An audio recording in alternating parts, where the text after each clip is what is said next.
Yeah, we've had 3 really good practices. The guys are not happy with last week, obviously, and they've come back to work.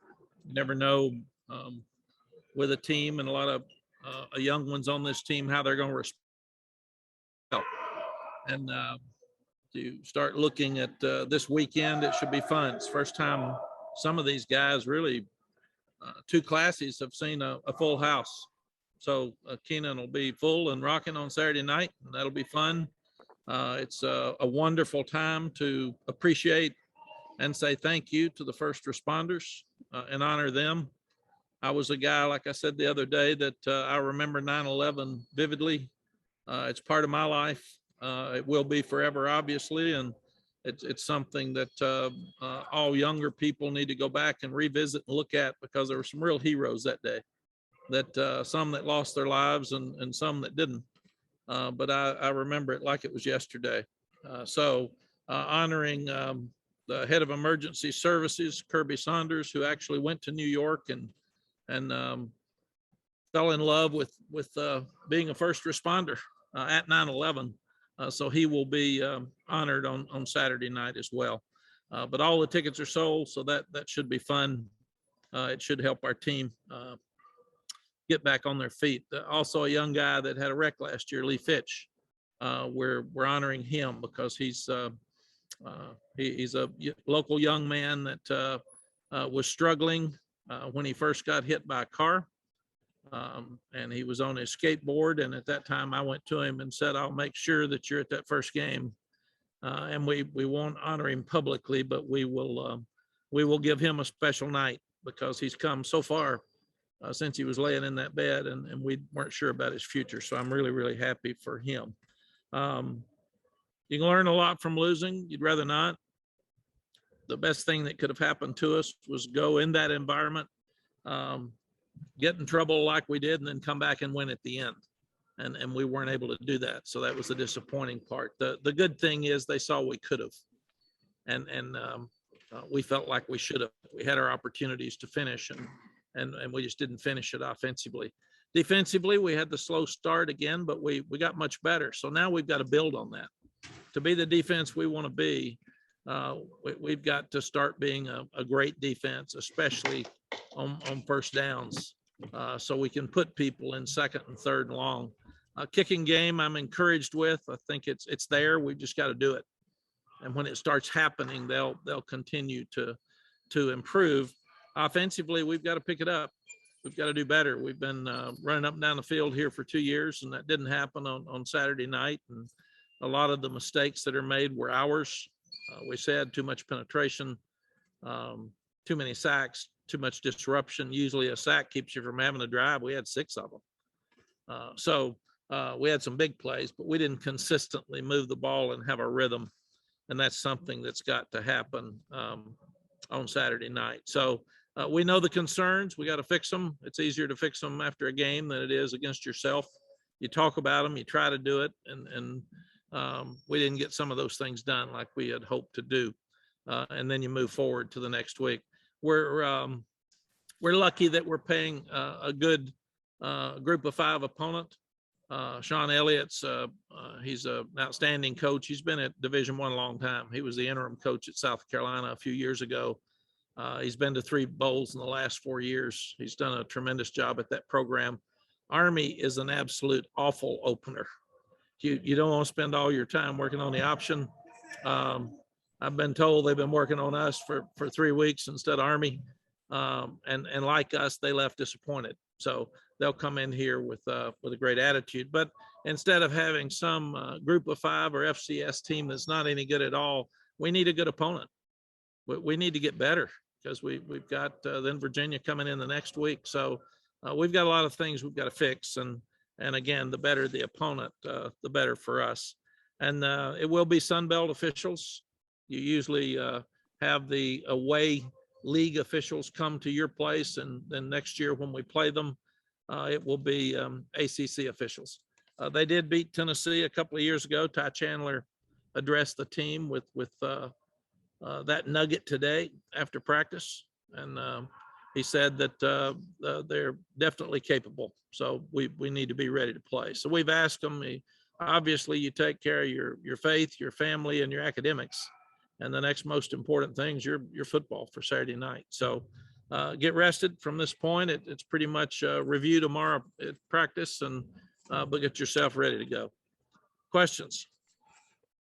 All right, our first question this morning will come from CL Brown.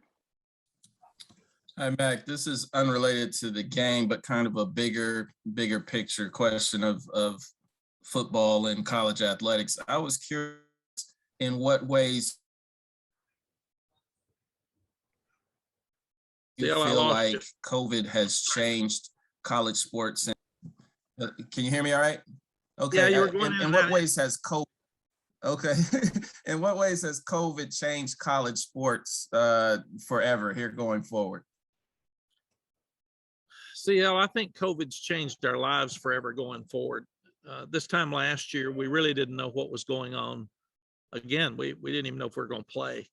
And we didn't know if touching the ball or touching a box outside that was delivered to your house, or where you had to take your clothes off when you came in and wash them, or take your shoes off, or could you pass it by touching something with your hand, or and then we got the 6 feet apart, and then we didn't know if a football would spread it. We didn't know how offensive and defensive linemen would have an inside drill, or we didn't know whether a game could be played, or what you have to do on the sideline, and do you stand with your mask. So we know so much more about COVID for football now, but we also know much more about COVID for our lives. I saw last night 75% of Americans have at least one shot of the vaccine. I see full crowds in stadiums, and I'm not hearing of reports of a lot of sickness. So it seems to me like what we're doing is we're learning how to live a life with COVID. We're learning how to play football with COVID, and it seems like it's going to be around. So this is something that we're going to have to continue to do. All right, thanks. Thank you. Andrew Jones, go ahead. Hey, Coach, when you're looking at Georgia State's film on defense from just this past weekend, how challenging is it to get a lot from it, considering the fact that they went up against the unique approach that Army uses offensively? Yeah, Andrew, it's a really good question. We go back, we look at the personnel in that game, but we go back to their last 3 games from last year. They were really good at the end of last year, and it's the same people. I think they've got about 15 seniors starting, and a lot of their super seniors came back, I think. So we're looking at who they were last year. They were good, and when you're good, you keep doing what you were doing. And they're very sound. They've got good players. Their secondary is good. Their linebackers are a little bit more inexperienced, but their front sound. They played too deep the other day. So Sean's done a good job. He's got good players. Cornelius Brown, the big quarterback, last year ran up and down the field. He didn't have his best game the other day, so I'm sure he'll be like us offensively.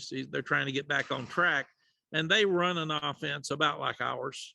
So that part of it, defensively, it shouldn't be that hard to adjust to what they're doing. Offensively, we've just gone back to the last 3 games of last year that they won, and that they played really well with the same players, and looked at what they were doing against similar offenses that like ours.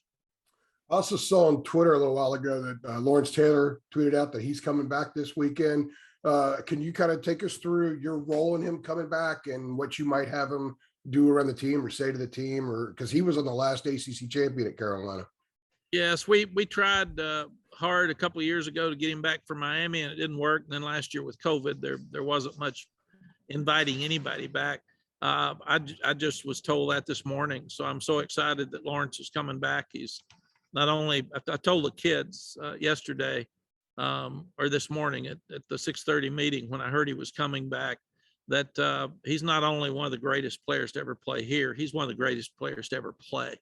So I'm going to check his schedule today and see what time he gets in, and see if he can come and meet the kids, and I think that'd be great. And also the fact that Tamon Fox just broke his sack record, just went ahead of him to be the 5th all time is really cool too. but I'm going to show a video of Lawrence to our team in the morning, because a lot of those guys haven't seen him play, and I want them to see what they're going to meet when he gets here. Good stuff. Thank you. Thank you. Mike Solarte, go ahead. Thanks very much. Good morning, Coach. Mike Solarte, Spectrum News 1. You touched on what Georgia State, likes to do based on their seniors coming back, but coming off of the loss, and you said that the practices the last couple of days have been really good. Is there a concern as a coach that guys may want to try to do too much because of that loss, and they may be a little bit more fired up to, all right, that's not going to happen again, so let's go ahead and take care of business and try to be try to be the hero on play as opposed to just doing their job? Yeah, absolutely, Mike. I also talked to them this morning about the expectations and the pressure that we have put on the program, probably moving faster than we were ready to move. And we talked about in preseason, half of this team's really, really young, or more than half. And then you've got some older guys that were probably ready for this, but the younger guys aren't there yet. So we should be a team that improves every week, number one. Secondly, I told them today, in a weird way, pressure's off. I mean, we didn't respond to number 5 very well last year. We didn't respond to number 10 very well last week. So we're still in the top 25. And that would have been super 2 years ago, but go back to work, go back and have fun. We didn't look like we had enough fun on offense on Friday night. We need to go back and enjoy this game, enjoy who we are. We're going to be a great program. We're still killing it in recruiting. Things are so positive moving forward, but go play, go enjoy yourself, and let's stir this crowd up and show the crowd what we've got coming. Thank you. Thank you, Mike. Michael Coe, go ahead. Hey, Coach, what are some of the challenges of preparing for a team like Georgia State that UNC has never played before, as opposed to preparing for someone like Virginia Tech that you play every year? Michael, everybody does pretty much the same stuff with a few wrinkles. So what you do, you put your schemes in, and they work against everything, and then you take pieces of it each week to adjust to the team that you're playing. So I really don't think that the fact that we haven't played them will mean that much. And like I said, they're talented, they're older. Some of our guys from Atlanta know their guys, so they know that they're fired up and expecting to come in here and have a chance to win, which is good for them. A lot of the guys don't get to play in these environments very often, where it's a full house. So they get really, really excited. So we're expecting a great effort out of them. And our coaches know Coach Elliott very well. Jay worked against him when they were younger coaches, and then Stacy Searles and Lonnie Galloway know Sean really well from the Appalachian days. So they're already picking at each other. And I think the last time they played, South Carolina beat Georgia when Stacy was there and Sean was at South Carolina. So they're picking at each other all week. So I think both teams will be ready to play, and it should be fun. Thank you. Thank you. Greg Barnes, go ahead. Hey, Mack, it sounded like there was some frustration with the lack of a review of that first interception in the second half with Justin Olson. I'm curious as to your thoughts on the instant replay process as it stands right now, and what, if any, improvements you think should be made. Greg, first answer is yes, without question, 100%. And I can't talk about it specifically, or I won't be coaching Saturday night, but 100%. And a huge play in the game. Secondly, I think there's too much credence put on what the official calls on the field. If he's wrong, it shouldn't matter what he calls. And we sit there and say, we're sticking with the call on the field because we don't see enough. Well, if we see enough, they're not going to overturn that unless it's really, really obvious. To me, if we're going to have replay, have it, and let the replay official make that decision. And I saw a game, I think it was Florida State, Notre Dame, where there was a fumble and the other team picked it up and ran it back for a touchdown. It was obviously a forward pass, but the official let it go because they've been told, let it go. It's you don't want to stop a touchdown, and we can easily review it and bring it back, but you can't add a touchdown if you blow the whistle dead. So let it play out, and that's what I think we need to be doing more than we are. If you've got a review, let the review guy be the sole decision maker because he has slow motion. He's got all the pictures. He's got everything. But they're very, very hesitant to overturn something that the official has called on the field. And I think that hurts the replay process. Thank you. Thank you. Okay, over to Rithvik. Go ahead. Hey, Coach. So with Sam Howell and other college players signing NIL deals recently, I just wanted to get your thoughts on how the college football landscape has changed from your perspective with NIL. Yeah, Rithvik, it's changing as we speak. It's interesting. I said earlier when this happened that I was the amateurism guy. Let's keep college football separate from the NFL. And then my wife, Sally, said, well, an artist in college can get paid for their art. A musician can go to a concert or bar and play and get paid. And that seemed fair to me. The thing I think that hasn't been handled as well is there were no guidelines. And right now we're still working on guidelines. So I'm reading and learning that Brigham Young gets walk-on scholarships paid for. Well, that opens up a new can of worm for everybody if that's legal. And it seems like it is because we've never been told it's not. Then I hear that another school gets 5 lease cars for players. So our players come to us and say, what about lease cars? What does that mean? And which 5 get them? And so I think more than anything else that this thing will level out over time and we will have a better structure of guidelines from the NFL, from the NCAA over time. And then we will know exactly what is legal and what's not, because it seems like right now just about anything's legal.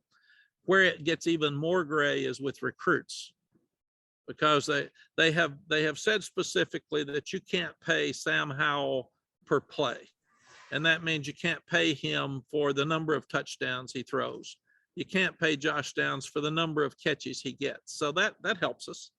But he can be rewarded that he is a player and a significant player by whatever group that deems they want to give him an opportunity. The recruit, it says you can't give them opportunities because they're a recruit. That gets real gray. So I think everybody's still trying to figure out exactly what all this means. And at some point, I think we'll settle on more guidelines, and then coaches will be much more comfortable. Right now, we're all staying out of it, and allowing the athletics departments to try to see what group licensing means, so it'll help your entire team, and then the individual player is responsible for his own opportunities. So we stay out of that. He gets them. He has to go through a process called Compass that is linked to our compliance to make sure that he doesn't cross lines with our licensing, to make sure that it's legal by the NCAA rules, and make sure it's good for him, and that if the contract is written so it's fair for him to do well. Okay, thank you so much, Coach. Thank you. Aaron Beard. Hey, Mac, I wanted to ask something that's sort of along the lines of what Mike Solarte asked about reaction of the team. If you have a team maybe that isn't very confident, like your first team, the first game might have been a huge setback. I'm sure this group is full of confidence, but is there a way to describe what their reaction was? Was it shock? Was it eyes open, attention more dialed in because of what happened? How would you describe that part of it? I think it was more disappointment than anything else. They thought we would win. I thought we would win. We got in a fight. We settled things down. We came back on the road, which is hard to do. And then we all thought we were going to win. And then with 37 seconds left, we didn't. So you're mad, you're frustrated, you're disappointed. And then it's our responsibility as coaches to separate all that for them, because it's about 7-8 plays a game that makes a difference in a ball game, and you play for 3 hours and a half. So the biggest thing, Aaron, is when you get them back on Sunday, you say, here's what was done well. Here's what needs to improve, and here's why we got beat. And then you start over. And players respond to that much better than coaches. It's been a hard week for us as coaches, because we're looking at every detail. And I'm usually, if a better team beats us, that's fine. And Virginia Tech's got a good team, but I felt like we had opportunities during the game that we didn't take advantage of, or we made mistakes in, and not talking badly about our coaches, but there were things that in retrospect we should have done better, and we didn't, and that's the disappointing thing for a loss like this. So coaches have a harder time getting over this than players. Players go back to work, they go back to class, they go back to their girlfriends, they go back to their families. Coaches have to live with this, and we have to live with this for the rest of our lives. You don't get those back. Thanks. Art Chansky, go ahead. Hey, Mac, I saw your open practice this morning, and you are CEO and mostly an observer throughout the practice. Can you talk about how the role of a head coach has changed since you first began, in terms of how involved you are during practice, and what are the reasons for that? More coaches, more support people. Can you walk through that a little bit? Yeah. Art, you've been doing this a long time. There's no way you can walk out there for 6 periods and decide how I coach. I mean, that'd be a very difficult thing to do. No, I was just watching. You, that's all. I know, for 6 periods, Right. for 30 minutes. And we've been doing this for 33 years. Mhm. What is not different, in fact, I'm not much different than I was when I started. I scream less. I used to yell all the time, and it's not as effective when you yell. What I do is I write down every little thing I see at practice. I keep a mic on, so if I need to address something during practice, I address it. But if practice is going well, then it's better for me to stay out of it. And what we've got now that was different from the old days, we've got cameras everywhere. We've got side cameras, front cameras, back cameras, close-ups, wide angle. So I'll walk off this field, and when I get back to the office, I'll study practice video from now till the staff meeting at 3 o'clock. And then I'll go over every competitive play with our staff every day. So the other thing that's happened differently than the old days, Art, is because you go so fast with tempo offenses, you never want to stop practice. You never want to stop the entire practice for one player. So you take the player out subtly and you coach him on the side, but the plays keep going because you've got a script, and we've got class at 11 o'clock. So we have to stay on that script, and we have to go fast. So all those things have changed from the old days. And I think that the other part of that is that unless the head coach is the defensive play caller or the offensive play caller, what he does is he works on details, and he coaches the coaches more than he coaches the players. Now, if a player is loafing, I get him out. I'm not going to coach a player that's loafing. They don't deserve to be out there. In the old days, I would have yelled at him. I just get him out. And we show it on film. We show it on the video so they can do that. But more than anything else, I want the practice to be run efficiently. Everybody sprints every play during practice. We don't sprint after practice because they have to sprint. They have to run from drill to drill. It is ultra organized. You've got scripts on everything that you do. So practice is much different than it was 20 years ago. And that's why things are going faster, and you see fewer people stopping and screaming and throwing hats and doing the things that we used to do. And we're trying to be more efficient. We're out there for an hour and a half. So we're trying to get things done and get those guys off the field. One follow-up. When was it that that the afternoon practices were replaced by morning classes morning practice. And is that Yes. common? Is that common in college football? More people are starting to do it for lots of reasons. It was done here with Coach Fedora right before he left. He had plans in the spring that I got here to have morning practice. So the academic schedule was already set. I had never done it. I didn't like it. I wasn't going to try it. And it's one of the best things we've ever done for the players and the coaches. Coaches get to go home for dinner with their families because we're over here at 5:30 in the morning. The players have a life as a student. They get to be free after their 10 o'clock practice, 10:15 practice, whatever it is, for the rest of the day. Sometimes they come back and lift weights with a schedule. Excuse me. Sometimes they'll come back and watch video on their own, but they can have study hall in the afternoons. And Art, again, the quote old days, and that was probably 5 years ago, 7 years ago, you would wait till 2:30 to get taped. And then you'd go to your meetings at 3:30. You'd be on the field from 4 to 6. You would go eat. And then you would go to study hall from 8 to 10. And you'd be worn out. It's not a conducive environment to study after you're totally exhausted that night.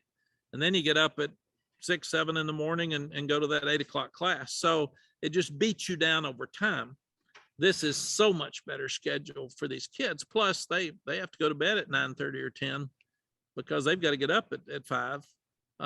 Same with me. I've been a night owl my whole life. I'm in bed by 10 now and up at 5, and that's just the way it is, and try to get those 7 hours and do that if possible. But I have asked the players 2 or 3 different times, do you like this? Do you want to go back? And they're 100% that they like this and they want to continue doing it. The other part of it that I didn't like is that we didn't play well last year at night for the first time when we went to Florida State. And then we didn't play as well at Virginia. And those were both night games. And I thought, you practice every morning, and it sounds like an excuse, but what I'm responsible for is to figure out, is it real and does it happen? So we practiced last week at night, last Sunday night. We talked to the kids every day about being aware that your pregame meal is at 2 for the Virginia Tech game. You're going to arrive at the stadium at 4. You're going to have an hour ride.